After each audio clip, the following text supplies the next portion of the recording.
Devana and now you are watching Unique Education।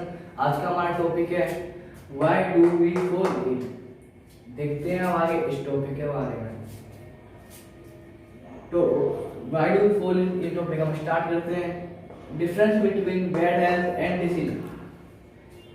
Difference बताना है bad health और disease का। एक तो बैड हेल्थ है और एक तो डिसीज है। अब bad health, not feeling well. Bad health हमें लगता है कि बैड हेल्थ और डिसीज एक ही चीज है। नहीं गाइस, ये एक चीज नहीं है, इन दोनों में डिफरेंस है। वो डिफरेंस देखते हैं। बैड हेल्थ में लगता है नॉट फीलिंग वेल, हमें कुछ अच्छा नहीं लगता, हमें फीलिंग गुड फीलिंग नहीं होती है हमारे हेल्थ को लेकर। और डिसीज होता है कैंसर, टाइफाइड, मलेरिया, वो डिसीज होती है। ये अब डिसीज जो है, डिसीज कैंसर, ये डिसीज भी है और बैड हेल्थ भी है। पर बैड हेल्थ जरूरी नहीं है, बैड हेल्थ जरूरी नहीं है कि वो डिसीज हो, पर डिसीज हमेशा बैड हेल्थ होती है। जैसे कैंसर है, वो बैड हेल्थ भी है और डिसीज भी है। और डिसीज पैर में स्ट्रेन होना, पैर में दर्द होना, जैसे आपने लगा के आए हो तो आप पैर में स्ट्रेन है तो बैड हेल्थ है, पर वो डिसीज नहीं है, वो कुछ समय के बाद आपके सही हो जाएगा। तो आपने डिफरेंस देखा है बैड हेल्थ और डिसीज का। अब डिसीज बहुत टाइप्स ऑफ डिसीज, बहुत तरह की डिसीज होती हैं। टाइप्स ऑफ डिसीज भी होती हैं, कोज ऑफ डिसीज भी होती है और डिसीज भी होती हैं, ट्रीटमेंट ऑफ डिसीज भी, प्रिवेंशन ऑफ डिसीज भी। अब देखते हैं इनके बारे में। अब यहाँ देखते हैं look of disease. Look of disease में आपको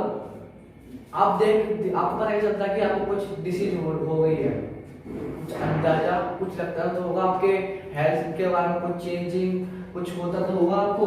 तो वो जो कुछ आपको पता चलता है कि हेल्थ आपकी अच्छी नहीं है, आपको हेल्थ के लेकर कुछ चेंज होता है, तो उसे कहते हैं सिम्टम्स। क्या कहते हैं उस टाइप को कहते हैं सिम्टम, क्योंकि आपको कोई भी डिसीज है तो आपकी हेल्थ अच्छी नहीं रहेगी, नॉट फीलिंग वेल, आपको अपनी हेल्थ को लेकर अच्छा नहीं लगेगा, गुड नहीं लगेगा। तो जो आपको सिम्टम जो टर्म्स दिखती है उसे कहते हैं सिम्टम्स। अब सिम्टम्स क्या है? Symptoms are problems like fever, headache, cough etcetera which indicate that the person is suffering with some disease. Symptoms एक फीवर, हेडेक जो डिसीज होती है, सिम्टम्स एक वो चीज है और वो इंडिकेट करते हैं पर्सन सफरिंग कर रहा है किसी डिसीज को लेकर। सब आप लोग समझ रहे हैं कि सिम्टम्स क्या होते हैं। सिम्टम्स वो चीज होती है कि कोई डिसीज को लेकर एक पर्सन सफरिंग कर रहा है, तो आपने सिम्टम्स देखा। तो सिम्टम्स ये तो बता देते हैं कि कोई एक पर्सन वो सफरिंग कर रहा है किसी डिसीज से, पर सिम्टम्स देखिए, symptoms tell the presence of disease but they do not tell exactly which disease. Symptoms ये बता देते हैं कोई पर्सन सफर कर रहा है किसी डिसीज से, पर वो ये नहीं बताते कि वो किस डिसीज से सफर कर रहा है। कोई ये उस डिसीज का नाम नहीं बता पाते कि वो पक्का उसी डिसीज से सफर कर रहा है। फीवर है तो वो टाइफाइड से कर रहा है, पक्का नहीं बता पाते, पर फीवर से ही पता जाता है कि हमें कोई डिसीज है। अब देखते हैं कि डॉक्टर क्या करते हैं। अब doctor final details of symptom, doctor जो होता है वो फाइनल डिटेल्स ऑफ सिम्टम्स होते हैं। अब डॉक्टर एनालाइज साइन, डॉक्टर जो होते हैं वो एनालाइज करते हैं साइन को। साइन होता है, sign tell the exact disease. Sign होता है बता देता है कि एग्जैक्ट डिसीज क्या है। फीवर है तो फीवर किस वजह से, टाइफाइड की वजह से कि मलेरिया की वजह से, वो उनके कुछ साइन होते हैं जिसके पता चल जाता है कि वो फीवर आपको टाइफाइड की वजह से आ रहा है या मलेरिया की वजह से आ रहा है। देखिए एक बात समझिए, अगर आपको बुखार आता है, वो ज्यादा बुखार आता है सुबह इन मॉर्निंग और कम बुखार आता है रात को, और एक फीवर में ऐसा है कि ज्यादा बुखार आता है रात को इन नाइट और कम बुखार आता है मॉर्निंग में। अब वो साइन डॉक्टर जो होता है वो साइन एनालाइज करते हैं। उन साइन की वजह से पता चलता है कि हमें टाइफाइड, मलेरिया, फीवर किस वजह से आ रहा है, कौन सी डिसीज है। तो वो कुछ टेस्ट करते हैं, यानी कुछ भी साइन से पता लगाते हैं। हार्ट बीट चेक करते हैं, ब्लड प्रेशर चेक करते हैं, ब्लड चेक करते हैं, यूरिन टेस्ट लेते हैं, जिससे वो बता पाते हैं कि कौन सी डिसीज हमारे बॉडी के अंदर है, किस वजह से हम हेल्थ हमारी बिगाड़ रही है और किस वजह से हम डिसीज से सफर कर रहे हैं। तो इस सिम्टम्स ये तो बता देते हैं कि हमें कोई डिसीज है, पर वो ये नहीं बता पाते थे डिसीज कौन सी है, परफेक्ट कोई डिसीज नहीं बता पाते। पर डॉक्टर ये बता देते हैं साइन की वजह से, जो साइन होते हैं और वो एनालाइज कर देते हैं कि डिसीज किस वजह से है। अब उसके बाद आता है cause of disease. Cause of disease के दो होते हैं, एक होता है एक्सटर्नल कोज, एक होता है इंटरनल कोज। अब हम बात करते हैं इन दोनों के बारे में। एक्सटर्नल कोज क्या होते हैं? एक्सटर्नल कोज में माइक्रोब्स आते हैं। माइक्रोब्स वो होते हैं जो हम माइक्रोस्कोप से देख पाते हैं, वो हमारी नेकेड आई से नहीं दिखते हैं क्योंकि वो बहुत छोटे होते हैं, जैसे कि बैक्टीरिया हो गया, वायरस हो गया, फंगाई हो गया, एक्सेट्रा। फिर अब बात करते हैं हम इस एक्सटर्नल कोज के बारे में। एक्सटर्नल आपको नाम पता चल रहा होगा, जो हमारी बॉडी में बाहर से आते हैं। एक्सटर्नल बाहर से, जो हमारी बॉडी में बाहर से बैक्टीरिया, वायरस या फंगाई एक्सेट्रा ऐसी कोई माइक्रोब्स हमारी बॉडी में आते हैं, उसकी वजह से डिसीज होती है, तो वो एक्सटर्नल कोज होते हैं। अब आते हैं इंटरनल कोज। इंटरनल कोज आपको इंटरनल नाम से चल रहा होगा, जो हमारी बॉडी के अंदर हमारी एक्टिविटी की वजह से कोई डिसीज होती है, वो इंटरनल कोज होती है। जैसे कि लैक ऑफ एक्सरसाइज, हमारी एक्सरसाइज ना करने से कोई हमारी बॉडी में कोई हमारी डिसीज हो जाती है, तो वो होती है एक्सटर्नल कोज। जैसे कि हमने कोई एक्सरसाइज नहीं करी, उससे हाई ब्लड प्रेशर हो गया, वो भी एक डिसीज है। हमने ओवर ईटिंग कर ली, वो भी एक डिसीज है। हमने ज़्यादा ओवर ईट फूड खा लिया है, तो वो भी एक डिसीज हो गई हमारे अंदर। न्यूट्रिशन एक थोड़ी हमारे अंदर कमी हो गई, तो वो भी एक डिसीज है। फेलियर ऑफ सम ऑर्गन्स, हमारे कुछ पार्ट्स बॉडी के कुछ ऑर्गन्स वो फेल हो जाते हैं, just like it kidney etcetera.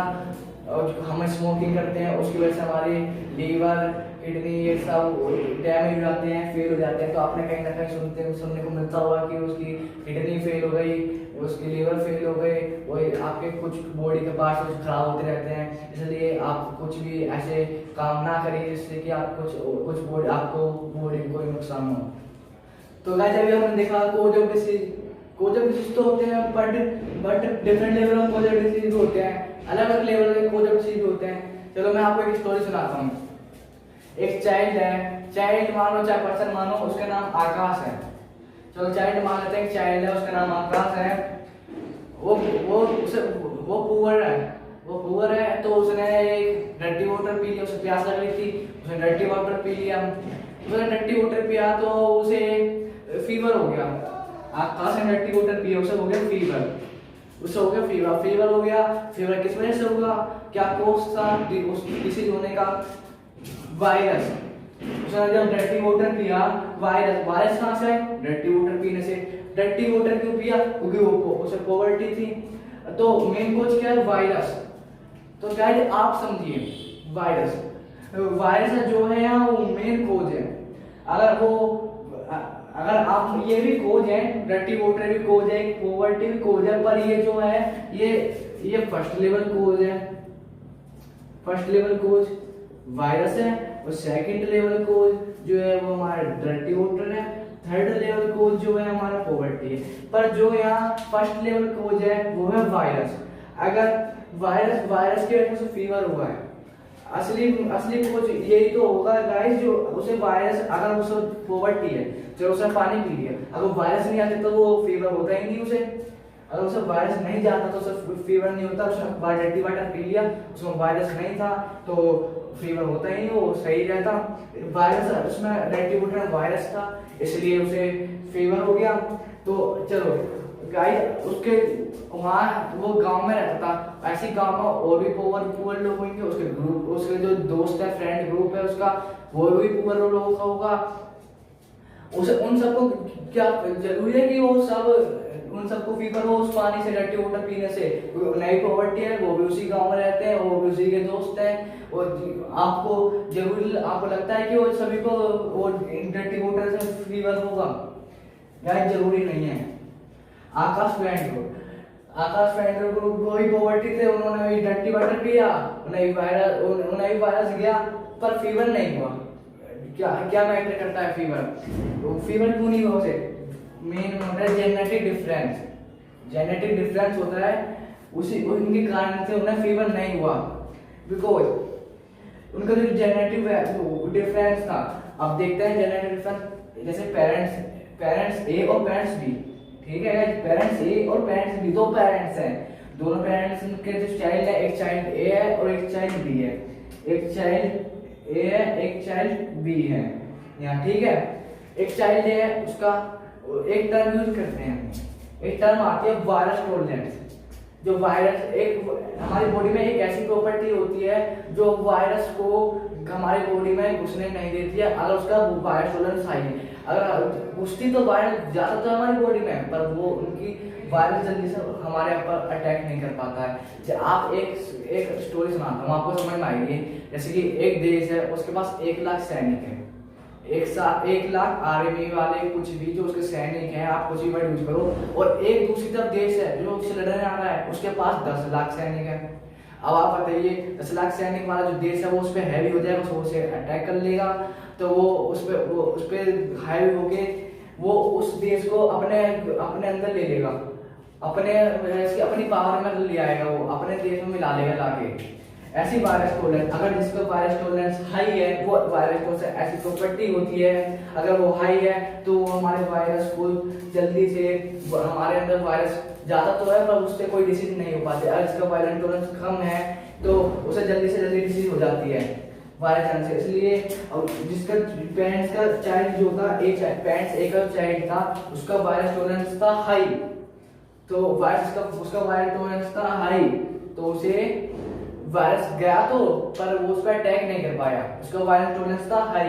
जैसे मैं आपको बताया था स्टोरी में, उस पर वायरस गया पर उसको अटैक नहीं कर पाया, तो उसको फीवर नहीं हुआ। ये रीजन है जेनेटिक डिफरेंस का।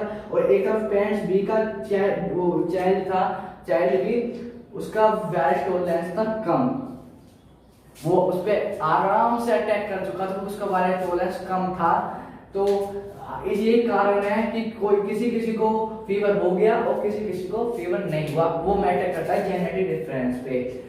वायरस टॉलरेंस, अगर वायरस टॉलरेंस वो टर्म है जो ऐसी प्रॉपर्टी होती है हमारी बॉडी में जो कोज ऑफ डिसीज, किसी कारण से जो डिसीज आती है हमारी बॉडी में, अगर वायरस टॉलरेंस हाई है तो हमारे अंदर जो डिसीज है, वो वायरस गया है, वो जल्दी से अटैक नहीं कर पाता है। अगर किसी का लो है तो जल्दी अटैक। दोस्तों, अगर आपको मेरी वीडियो अच्छी लगी हो तो प्लीज लाइक करना, एंड कोई भी जो मेरी वीडियो पे कोई भी डाउट हो, कोई भी क्वेरी हो तो प्लीज कमेंट बॉक्स में कमेंट करना, और ज़्यादा शेयर करना, ज़्यादा बेल आइकन को प्रेस कर देना, क्योंकि आने वाली मेरी वीडियो का नोटिफिकेशन आप तक पहुंच जाए। Thank you for watching.